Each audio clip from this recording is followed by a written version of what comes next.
If your child is witnessing bullying, even if they're not the ones who are the target, they're learning some very difficult lessons, and they're likely to suffer as well if they're in an environment where bullying is not being effectively addressed. I think it's important for parents to be involved in what we call an anti-bullying movement, even if it's not their own child, because when you start looking at the much larger picture, we're talking about overall school safety. Every parent, I think, has this nightmare scenario of what can happen.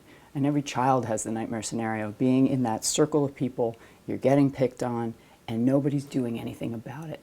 Everyone's just watching what happens.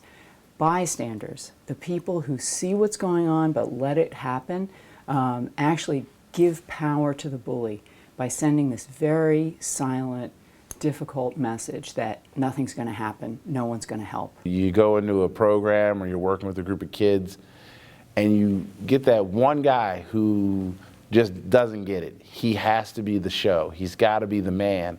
And while he's being the man, he's also being insulting. He's being derogative towards people's religious backgrounds, their personal backgrounds, and he just really doesn't get the concept.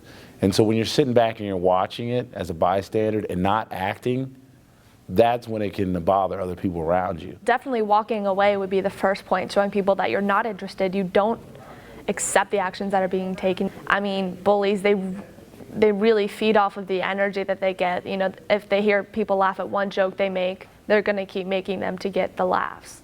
And if you show them that it's not appreciated, then eventually they'll realize that what they're doing is not acceptable.